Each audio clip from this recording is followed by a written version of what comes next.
My childhood wasn't about my mom forcing adult femininity onto me. It was about me being a kid for as long as possible. And then when I was done, hello everybody and welcome back to my channel. My name is Caitlin and I run the blog called Mrs. Midwest. So we're doing a bit of a roundabout kind of topic today. We are going to be discussing why I am the way I am, but really zeroing in on how my mother had a major influence on how I turned out the way I did. Today we're going to be discussing some of the practical things my mom did with me when I was growing up to kind of show me the ropes of femininity. These are going to be practical applications. It's not necessarily just about inner beauty today. It's more about things you can do with your daughter someday, or even things that you can do on your own to continue cultivating femininity. So we are going to start with the first area, which is about practical rituals, I will call them. Now, they aren't some sort of weird draw a star on the ground kind of ritual.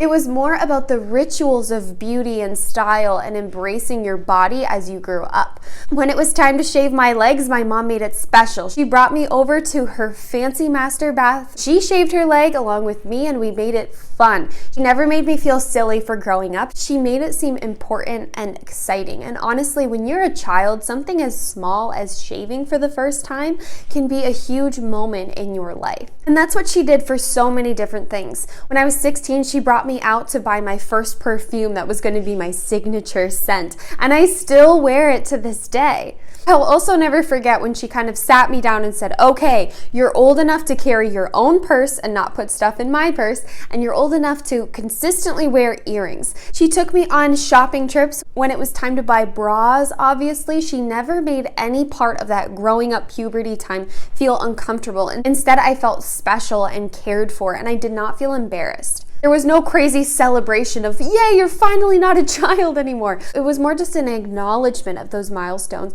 an acknowledgement that I was growing and changing, and an acceptance of my changing body, my changing moods, etc. My mom helped me embrace not just my femininity, but really my adulthood as a young woman through these rituals. My coming of age story would not be complete without my mother because she eased all of those milestones. And as you're looking to do that for your daughter or for yourself or for someone else you love, make those moments special with them. Make sure that it still feels like that young woman is getting nurtured and acknowledged as she changes.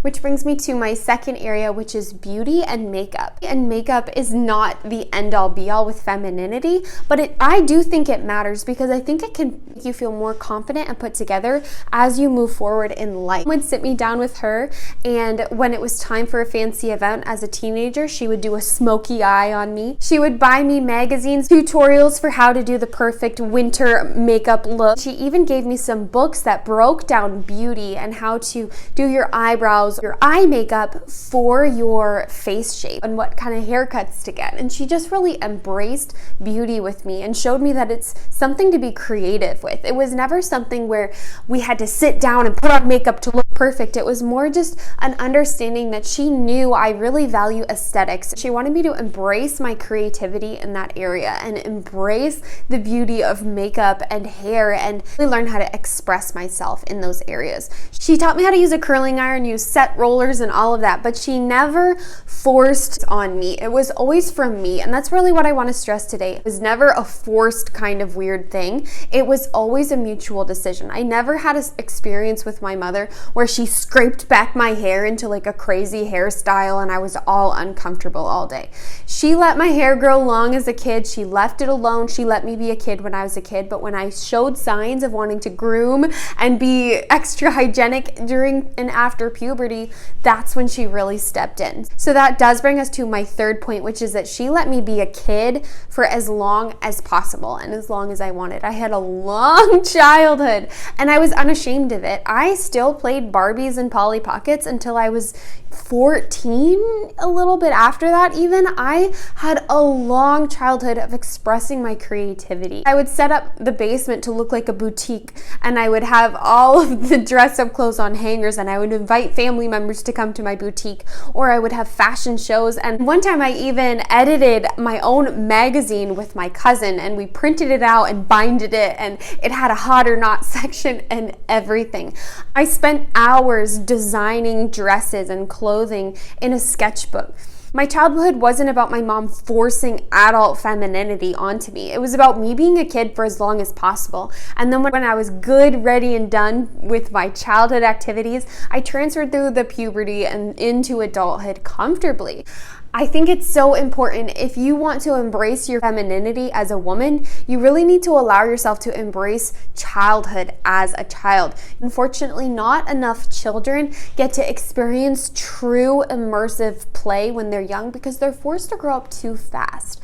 So I really hope that you encourage the daughters and young women in your life to be kids as long as possible. Childhood is such a short moment to form your view of yourself and also your interests in life. So much of what I do on this channel is a direct link to how I played as a kid. It's so important for girls to accept their interests and to dive into the different sides of themselves when they're kids, because then when they're adults, they will know themselves much more. So I really encourage you to do that with the daughters in your life. Let them be kids as long as possible. Encourage play. That they don't need the best and the brightest toys or games. They really just need a safe and nurturing environment where they feel free to express themselves and to get a little messy and to get creative and to use their imagination. So I have to say I am the way I am because my mom did encourage a lot of play in my life. My next point is that my mom helped me learn how to be welcoming at home, hospitality. She taught me how to create a home environment so that it would be welcoming to other people. She had a high emphasis on cleanliness, of course. As I say, I do believe that cleanliness is one of the best things you can do to welcome other people. But she also taught me how to organize, how to purge my belongings so that I wasn't stuck in some sort of horrible clutter situation. She taught me how to host a party and how to host a dinner party at home. She even hosted a couple costume-themed murder mysteries when I was a child, and she let me and my brothers put on costumes as well and kind of serve the adults food because we so desperately wanted to be involved. My mom held dinner parties and elaborate birthday parties for us, and there was so much of an emphasis on hosting other people as I grew up. I did grow up in rural Canada, and so there weren't a ton of chic coffee shops or restaurants for people to go to. We always ended up hosting people in our own homes. And that practice really did perform that traditional feminine act of being welcoming in a space. That is one of the most ancient feminine practices you can do as a woman. It's learning how to welcome others into a warm and inviting space. We can go all the way back to the cave women, and they did the same thing. Decorating and cleaning a space so that it can be a haven for other people. That is a very feminine thing to do. And my mom taught me that by hosting the parties, involving me, and then helping me host my own parties when it was time. You don't have to go crazy with the dinner parties, but as long as you're showing your daughter or even practicing yourself the art of hosting other people, that can make a huge impact on her femininity because she will begin to have confidence not only in her ability to prepare a space, but also to be social, because that's what a huge part of hosting other people is. It's learning how to make small talk. It's learning how to get to know people over coffee. It's learning how to ask certain questions and remember details about people. Hosting people in your own home, especially around children, can really show them how to be social in an appropriate way, as well as maintaining friendships for a long period of time. It's a really good example for kids and young girls. Next, my mom encouraged a lot of hobbies. Now, I didn't have to do exclusively feminine hobbies. I did dance, played the piano and the flute, I did the play, but I also played sports and I did soccer and basketball and really enjoyed that side of life as well. She never forced me into feminine hobbies like you will figure skate and there will be no questions about it. Instead, she just allowed me to be well-rounded. And I think that's really important for girls and women to understand that you don't just have to have one side of you. You don't just have to be this crazy girly girl. It's important to just embrace whatever interests you. She encouraged a lot of reading and reading books about healthy romances, not things like Twilight or examples that were very abusive, like a lot of Wattpad literature. Instead, she bought me things that really modeled out good relationships, healthy relationships, and the type of man that you would want in your life. I did spend the majority of my childhood reading Nancy Drew, reading about this this strong woman, but she also had a boyfriend, she had girlfriends, and she was smart and beautiful and solved crime. And she was one of my role models and inspiration. You know, she taught me how to sew and bake and do those traditional homemaking things that I so dearly love as an adult. But I never would have known that I liked those hobbies if she had not introduced me. Every time that she had to decorate for a fundraiser or charity in my community, she would include me in that. She would include me in the discussions about how to decorate the house and my thoughts about other aesthetic things, because she knew that I love that world, that aesthetic world. And not every young girl is going to like that just because she's a girl, but it was specific to me. So as you're nurturing femininity in a young girl, don't try to put her in some sort of box of figure skating and ballet and painting. If she's interested in other hobbies, really, I think the important thing is to encourage young women to embrace their femininity no matter what hobby they do. That their internal identity doesn't rest on what they do so much as who they are. Don't stifle your interests just to fit some sort of girly feminine mold. My mom showed me that there's multiple sides to womanhood, and that when you're a kid, when you're a teen, when you're in school, it's not that important to be this crazy feminine woman. You know, you can embrace that even more as you get older. Next, my mom really did encourage female friendships. I think that it had a huge impact on me embracing my femininity as I grew up. I did not have sisters, I have 2 brothers. And so it was really nice that my mom made it a priority for me to have my friends over. My mom showed me and encouraged me to keep friendships long term, and she showed me how to weather conflict with friends. And she spent so many hours talking with me to sort through my feelings and my frustrations, and to really focus on salvaging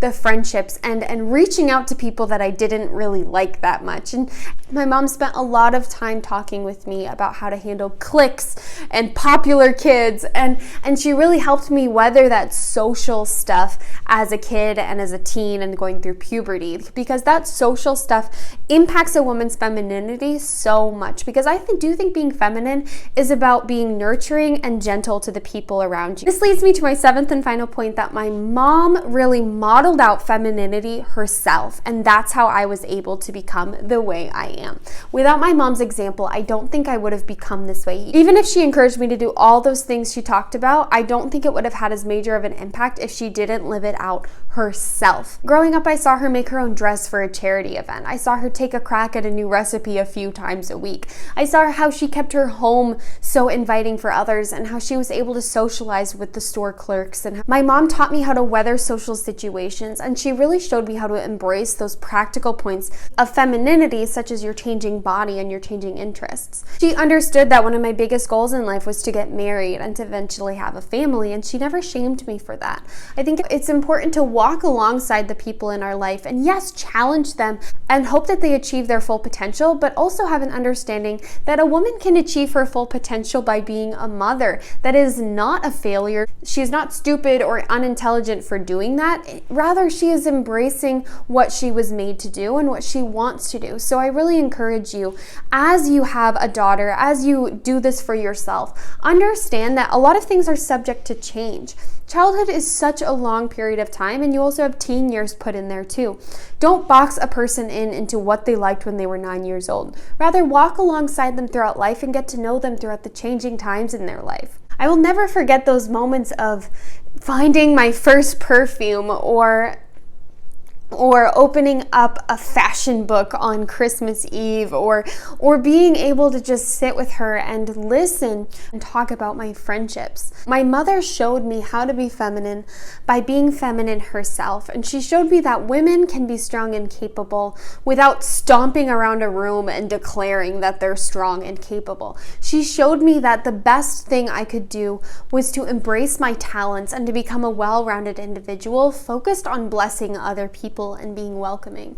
She showed me that a life at home is worthwhile. She modeled it out herself, but also encouraged me to embrace my personality, who I was, and to never be ashamed for being a feminine woman who, it must be no surprise to all of you that I have found myself in this creative endeavor on the internet as a homemaker because it's kind of what everything in my life has led up to. I passionately care about other people, and I passionately care about the fact that it's okay to be feminine, and it's okay to be different from other people around you. So I just encourage you, do not force femininity on young children.